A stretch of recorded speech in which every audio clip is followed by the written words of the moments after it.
Hey everyone. As mentioned, we have a really special treat for you today. We have the incredible Carmen Hudson, who's going to be speaking on confronting and reversing racial discrimination in hiring.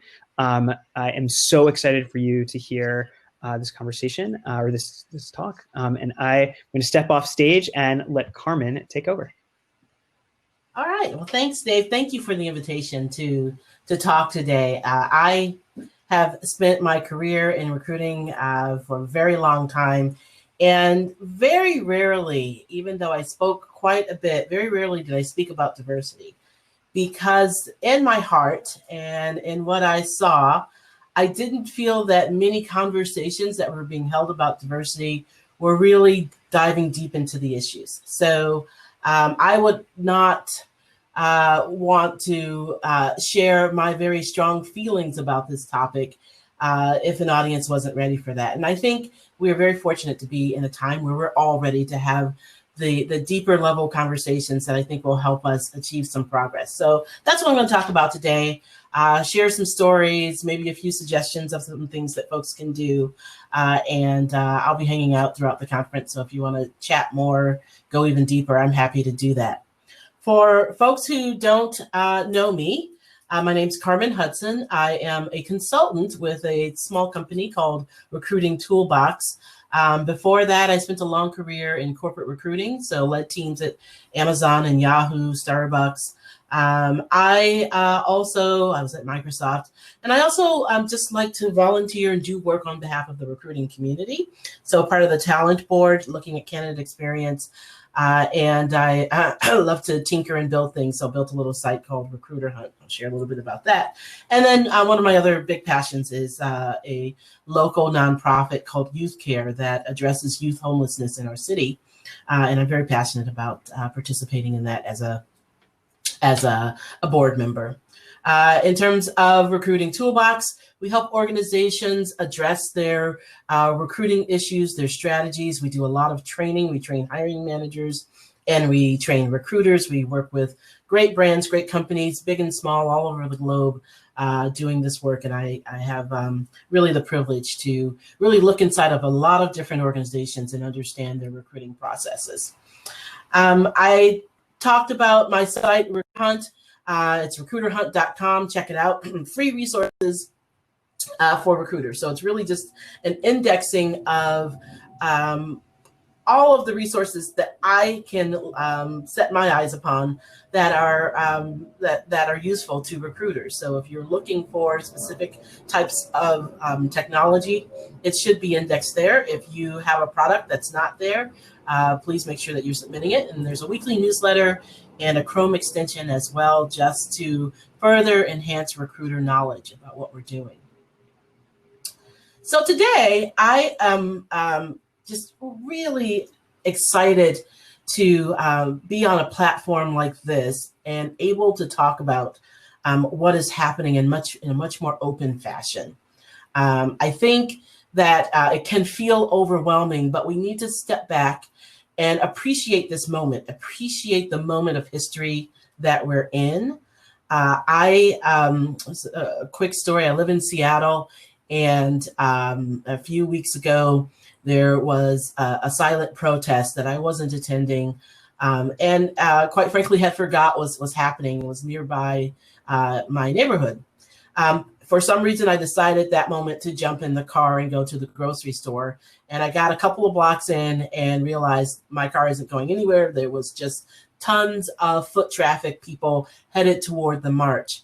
And so I sat in the car and I just had a beautiful, beautiful moment, because as I looked at all the protesters who were going by, and it was a silent protest, so I didn't honk my horn, but I'm just inside cheering for the fact that the people who were headed toward this march with such passion, such dedication, didn't look like me. It was my city coming out in support of me. And I can't tell you how few times I felt that as an American citizen. So I feel very in this moment where we are moving the needle. Representative Ayanna Pressley shared a tweet a few days ago, in which she pointed out that the civil rights movement didn't end. We're in the midst of it. And I think we would be remiss not to acknowledge Representative John Lewis, the late Representative John Lewis. And I love this quote from him. He says, "I say to people today, you must be prepared to believe in something. If you believe in something, you have to go for it.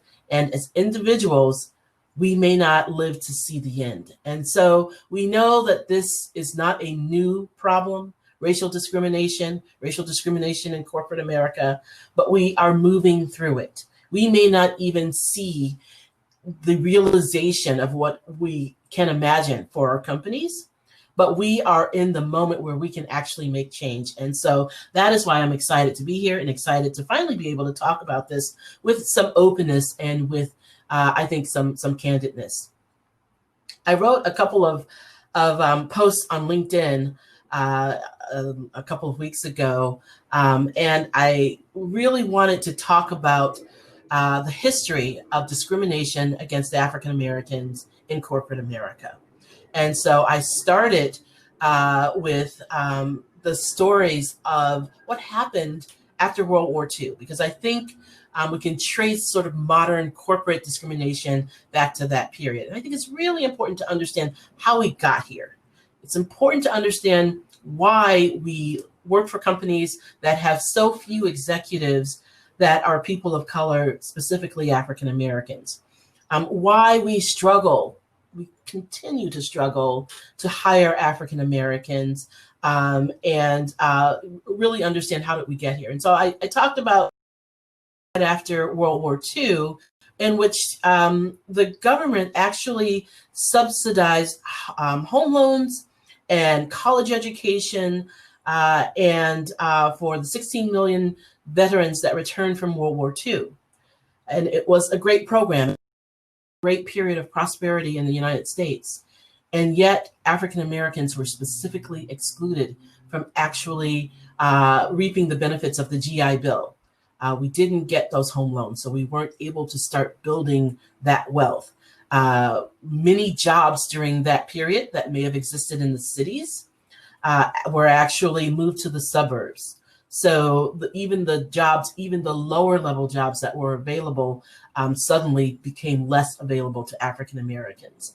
We weren't able to take advantage of the GI Bill's college benefits. And so we weren't able to do that. And even more importantly, there were embedded codes in corporate America that you just did not hire Black people into your organizations. And so that's how we got here. And that became a spiraling descent into a really huge gap between employment of white Americans and employment of African Americans. And you'll find that I focus on African Americans. And I do that because, of course, personally, that is of interest to me. But I also know that if we solve these issues, if we solve the issues that impact African Americans, we will be better for it overall in our entire attempts to recruit anyone and everyone into our organizations. And I say this because often we look at hiring other types of individuals or bringing our gender disparities up to par is a lot easier than hiring African Americans. And I think there are some reasons for that. One of the reasons being is that we were intentionally excluded. The discrimination was encoded. You can go back and you can find job ads where our companies would actually say, no Negroes need apply. So that kind of discrimination is deeply rooted in your companies. And what I would ask is that you challenge yourself and you challenge your organization by asking the question, when did your company hire its first Black manager or first executive? And that might vary for different companies, but for many companies, the 70s, or for many, it might have been the 80s for companies that have been around, or for some companies, you may be brand new, you may be a startup, and the question is, we haven't done it yet. The answer is, you haven't done it yet. So really looking at the history of how we got here and the history of discrimination, whether it is explicit or whether or not it's tacit, understanding that history within your company and understanding those blockers. So as I talk about blockers, I think it's important to confront the resistance that exists in our companies. So in hiring diversity, but in particular hiring African Americans, there is embedded resistance, whether or not it is spoken or unspoken. And I talked a lot about that in my LinkedIn article. And I think it's important as recruiters that we actually take an active role in understanding where this resistance lives and helping to destroy it. So if you are a recruiter and you have been working very hard at presenting African American candidates, diverse candidates, and yet you can't seem to make progress, it's likely not because there's a lack of supply. It's likely not because the candidates that you've been presenting are not talented. It's likely because there's some resistance in your organization, and that can happen at any stage, right? It can happen at the screening stage. It can happen during the interview process. And so it's our job to really look at that funnel of recruiting and figure out what's happening, right? It can happen even pre-recruiting, right? As you are working with your hiring managers to define what it is that you're looking for, it's really important that that profile is really negotiated well. Often you will have hiring managers who have that list of, 100 requirements. They're looking for the unicorn. Well, that doesn't assist with hiring diverse candidates, of course, because the pool becomes so much smaller. Overall, it doesn't help with recruiting. You are actually setting yourself up for a longer, more strenuous, more difficult process. We don't do a great job of actually understanding what the parameters of that profile should be. And if, as the recruiter, you're not negotiating that profile. So I am a big advocate for recruiters leveraging research, leveraging technology, leveraging the data, and really deeply understanding what it is that you're looking for so that you can help the hiring manager envision a various set of profiles that would fit into the role, thereby expanding the number of candidates that you're able to bring in. At the sourcing stage, making sure you're targeting candidates and the right sources to find diverse candidates, targeting geographies. We have a huge opportunity post this pandemic to really advocate for remote roles. Again, opening up that candidate pool. That's our job, I think, as recruiters in helping to eliminate some of the discrimination that happens. And mid-funnel, I think we have a huge opportunity that we don't often take to really design the interview process. I think a lot of resistance happens during the interview process.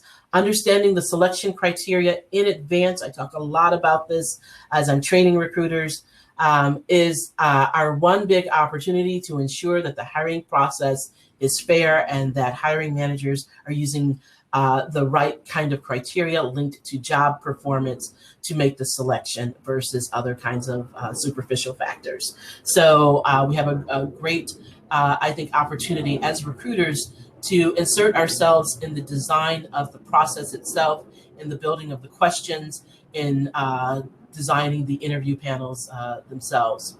That's really important. I think lastly, and if you saw my slide there with Hamilton, I'm a big fan. You have to be in the room where it happens. So if decisions are made and you're not there as a recruiter, you really are not helping to advance the fairness and the ability to hire diverse candidates into your roles. So your job is to push back, ensure that the decisions are being made against the hiring criteria. You've got to lead that process. That is your role. If you are not there when in the room when the decisions are being made, you're not doing your job as a recruiter. So really developing that strength and that backbone. And that goes back to really understanding that criteria and being able to advocate for candidates based on that. Couple more things that I think that we can do as recruiters. I've got sort of a small, medium, large. So one thing that we can do, or sort of the silver, gold, platinum package. As I was thinking about this last night, I was thinking about what are some things that we can do that don't cost us much, but that can have huge impact. And like everyone else, I'm at home, I'm watching Netflix, And the other night I tuned into The Black Godfather. I had no idea what to expect. I hadn't heard about this documentary. I thought it was going to be about the mafia. It was not. It was about a gentleman by the name of Clarence Avant. And he came from very humble roots in South Carolina to be a very influential person in this country. If there is a performance artist that you enjoy, it's very likely that he has played some role in that person's career. And he's even branched out politically, and many political candidates tap into him, into his influence. And I was really inspired by watching him and watching his story. And he probably inadvertently shared a couple of times when he just simply gave the critical information to whatever artist or whatever business person was looking for advice. He'd give them the information that would get them through the door. And I think as recruiters, we often have that opportunity as well. I was really taken a couple of years ago. There was an engineer at Google, and he wrote a Twitter thread about access. And the engineer who is he's now the CTO of the Obama Foundation. But he talked about the fact that if you attended an elite school like Stanford, Stanford actually had a class that was called How to Get a Job at Google. So of course, if you were an engineer who'd studied at Stanford, you had a much better chance of actually getting a job at Google because the keys had been given to you. The door had been open. You had some access. And so this engineer actually has gone and Google itself has taken up the mantle to make sure that the materials that are available in that Stanford class are widely available, so that engineers in any school, engineers in any geography can learn what are the keys to get into your organization. So my challenge to you, something that is very low cost that you can do, is prep your candidates, and even more, provide some resources for them to understand how to get employed in your organization, what kinds of things are important. And I would love to see this. I am on a one-woman mission to see companies actually add this information to their websites. You can Google how do I get a job at, and you can find all kinds of information, all kinds of blog posts. I'd love to see companies actually consolidate this information right there on their career site. One of the best sites, surprisingly, that offers this information is Cosmopolitan Magazine. And Cosmopolitan Magazine has a feature that says, how do I get a job at? And it will just take a company and it will talk about that company's values and talk about just some of the specific things that happen during the interviews. You can do that within your own organization, and it's low cost, something that probably very few would fight you on. So my sort of mid-range item is what I'm calling the Costco plan, or the Costco model of diversity recruiting. So if you go to Costco, or at least pre-pandemic, they had all the free samples, and the free samples would get you into trying all kinds of new things that you definitely wouldn't try. You would expand your knowledge of the products that they had, and you'd expand your taste buds just because they offered these free samples. So what I would push you to do in your organizations is to go out and get some free recs.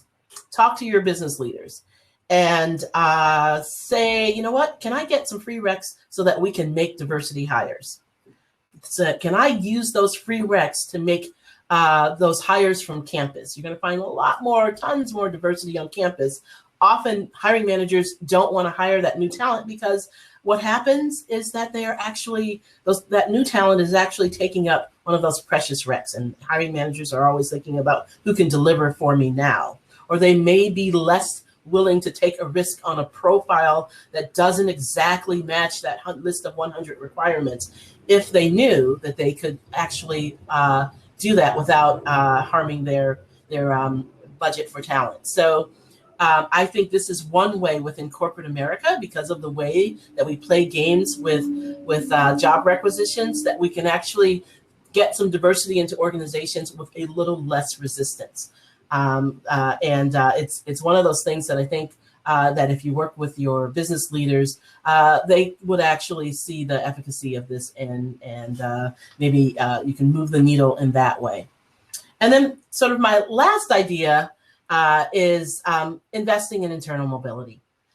This is I think, prime opportunity to go and ask for that big investment in some technology to help you figure out how to move those people who are in frontline roles into leadership positions within your company. Start to build that ramp. There are some really great new tools out there. I have indexed some of them on the Recruiter Hunt site, but really great tools that will help you identify talent that is just sitting in your organization and who either doesn't have any idea of how to move, get to the next step, or there isn't something that will help bolster their skills to get them to the next step. I think it is really possible for you to, especially at a time like this, to figure out how do you get more diversity into your organization? Well, look at the talent that is already sitting there. One of the most really insulting things that I hear a lot from companies, from folks, is that, oh, we don't have any diversity in our company. But if you look at those frontline roles, if you look at those customer service roles, there's plenty of diversity. What isn't there is a ramp to move people from those frontline roles to more complex roles within your organization. And so now is the time, I think, that we can go and perhaps ask for and get that support that we need and the investment that we need to help our employees get there. So those are a few ideas that I have that will get us from, I think, thinking about this as an insurmountable problem to solutions, and getting us to really thinking about how do we get beyond what we have inherited in our organizations, which is, I think, in many cases, embedded racism. And so I think having these conversations in a very direct way, having these conversations where we are insisting on transparency and making sure that we're investing in our candidates and investing in our frontline to help diversify our organizations, not only will benefit the African Americans in your organization, it's going to benefit everyone in your organizations if you're able to solve these problems. So that's what I brought with you today. Please feel free to connect with me. Connect with me on LinkedIn. Check out my website. Please connect with me on Twitter. I love Twitter. It's, for me, a lot of fun. I don't know if there are questions, so I'll check that out. If I can get off this. Here we go. I'll stop sharing. I know that David's probably giving me warnings. So if there are questions, or we have a minute or two for a question, I'd love to hear of those, David. I haven't been checking them out if there are any out there. Otherwise, I really do appreciate your time today. It's been fun for me to be able to talk about this in a very direct way, and I hope that you are taking that back to your organizations. Awesome. Thanks so much, Carmen. We are at time, but I hope you get a chance to jump into the stage chat, and we'll keep the conversation going there for the next few minutes, because really just amazing stuff happening there as people are responding to that wonderful talk. So thank you, Carmen. A couple of things that I wanted to call out. Carmen talked about leveraging your workforce's diversity and internal mobility. We actually have a talk later this afternoon focused on that. So at 3:15 p.m. Eastern, you can see that talk.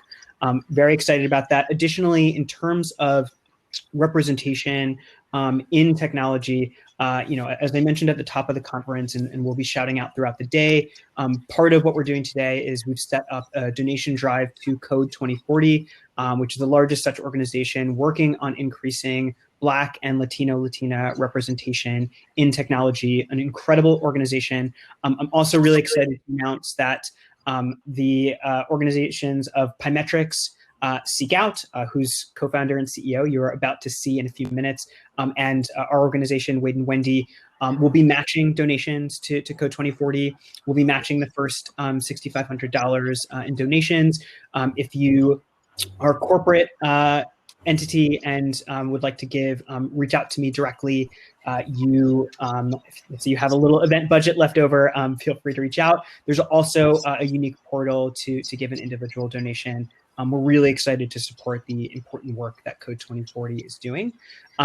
If you sit tight and keep an eye on this space, we will be returning in just a few minutes with Anup Gupta, the CEO and co-founder of Seek Out, and Jason Johnson from Genentech, diversity lead there. We'll have a really incredible conversation on diversity leading from the trenches. So how, whether you are in your first week as a recruiter on the job, or you are the CHRO of the organization, how you can make a difference where you're sitting. So stick around for the space. I'm really excited. Don't forget to check out recruiterhunt.com. I posted and pinned that on the stage channel. Incredible collection of resources there. Thank you, Carmen. Thank you, everyone. And we will see you here in just a minute.